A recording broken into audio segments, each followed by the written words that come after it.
નમસ્કાર.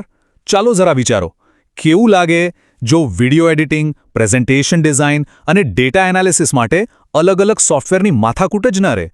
આજે આપણે એક એવા જ એઆઈ ટૂલ વિશે વાત કરવાના છીએ જે આ બધું અને એનાથી પણ ઘણું વધારે બસ એક જ જગ્યાએ કરી આપવાનું વચન આપે છે. તો ચાલો જોઈએ કે આ કેટલું સાચું છે. પણ સવાલ એ છે કે શું આવું ખરેખર શક્ય છે? શું ખરેખર કોઈ એક સોફ્ટવેર આપણી બધી જ ક્રિએટિવ અને એનાલિટિકલ જરૂરિયાતો પૂરી કરી શકે? આ સવાલ બહુ મોટો છે અને આજે આપણે એનો જવાબ શોધવાના છીએ, કેમ કે એઆઈ ટેકનોલોજી આપણા કામ કરવાની રીતને કાયમ માટે બદલવા તૈયાર છે. અત્યારની પરિસ્થિતિ જુઓ. વિડિયો બનાવવા માટે એક અલગ સોફ્ટવેર, પોડકાસ્ટ માટે બીજું, રિપોર્ટ લખવા માટે ત્રીજું, આ લિસ્ટ તો ચાલ્યા જ કરે છે.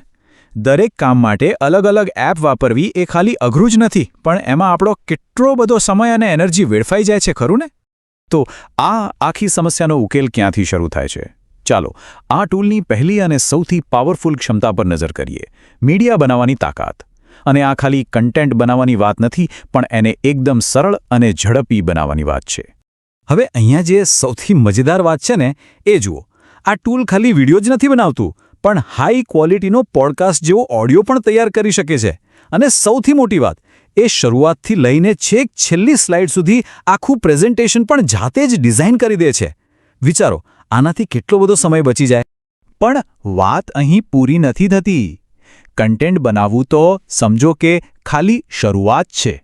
આ ટૂલનો અસલી જાદુ તો ત્યારે સામે આવે છે જ્યારે તે શીખવાની પ્રક્રિયાને રસપ્રદ બનાવે છે.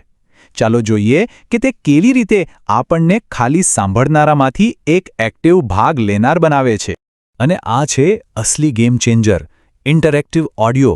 જરા કલ્પના તો કરો, એટલે કે કોઈ પોડકાસ્ટ કે લેક્ચર ખાલી સાંભળી નથી રહ્યા, પણ તમે એની સાથે જાણે વાત કરી રહ્યા છો. વિષય વિશે કંઈ પણ પૂછો અને એઆઈ તરત જ એનો જવાબ આપશે. આ તો શીખવાની એક સાવ નવી જ દુનિયા છે. અને આ પ્રક્રિયા કેટલી સહેલી છે જુઓ. સૌથી પહેલાં ઓડિયો બનાવો. પછી એને સાંભળતી વખતે મનમાં કોઈ પણ સવાલ આવે, બસ એને પૂછી લો અને તરત જ તમને એનો જવાબ મળી જશે. આ તો આખી શીખવાની પદ્ધતિને જ બદલી નાખે છે. અને હજી પણ વધુ છે. ખાલી ઇન્ટરેક્ટિવ ઓડિયો જ નહીં, આ ટૂલ એ જ કન્ટેન્ટમાંથી ઓટોમેટિક ફ્લેશ કાર્ડ્સ અને ક્વિઝ પણ બનાવી દે છે. મતલબ કે એ ખાલી માહિતી નથી આપતું, પણ એને યાદ રાખવામાં અને આપણી સમજને ચકાસવામાં પણ મદદ કરે છે. આ તો એક સંપૂર્ણ એજ્યુકેશનલ પેકેજ જેવું થયું. સારું, તો આપણે ક્રિએટિવિટી અને લર્નિંગની વાત કરી, પણ ડેટાનું શું? આજના જમાનામાં આપણી પાસે માહિતીનો દરિયો છે, પણ એને સમજવો એ જ મોટો પડકાર છે. ચાલો જોઈએ કે આ ટૂલ કેવી રીતે ગૂંચવણભર્યા ડેટાને એકદમ સરળ અને સમજાય એવો બનાવી દે છે. આ ટૂલ ખાલી નંબર્સનો એનાલિસિસ નથી કરતો, પણ એમાંથી તરત જ ભૌગોલિક નકશા અને એકદમ ડિટેલ્ડ રિપોર્ટ્સ બનાવી દે છે. જે કામ માટે પહેલાં કલાકોના કલાકો લાગતા, એ હવે મિનિટોમાં થઈ શકે છે. આ તો બિઝનેસ એનાલિસિસ માટે એક સુપર પાવરફુલ સાધન છે. તો આપણે શું જોયું? મીડિયા બનાવવાનું, ઇન્ટરેક્ટિવ રીતે શીખવાનું અને ડેટાને સમજવાનું. આ બધું જોયા પછી એક વાત તો સાવ સ્પષ્ટ છે: આ ખાલી અલગ અલગ ટૂલ્સનો સંગ્રહ નથી, પણ એક સંપૂર્ણ અને એકબીજા સાથે જોડાયેલી સિસ્ટમ છે. આખી વાતનો સાર અહીંયા બહુ સરસ રીતે દેખાય છે. મીડિયા બનાવવા અને શીખવાથી માંડીને ડેટા વિઝ્યુલાઇઝેશન અને પ્રોફેશનલ ડોક્યુમેન્ટ્સ બનાવવા સુધી બધું જ એક જ જગ્યાએ ઉપલબ્ધ છે. અને આ જ આખી વાતનો નિચોડ છે. બસ એક જ પ્લેટફોર્મ જે આ બધી જરૂરિયાતોને સંભાળી લે છે.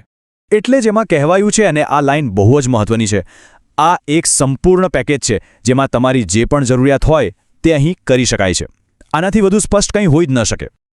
તો ચાલો આ બધું જોયા પછી એક સવાલ સાથે આ વાત પૂરી કરીએ. જ્યારે એક જ ટૂલ આટલું બધું કરી શકતું હોય, ત્યારે એ આપણા કામ કરવાની રીત, આપણી ક્રિએટિવિટી અને આપણી પ્રોડક્ટિવિટી પર કેવી અસર કરશે? ભવિષ્ય ખરેખર ખૂબ જ રોમાંચક લાગે છે.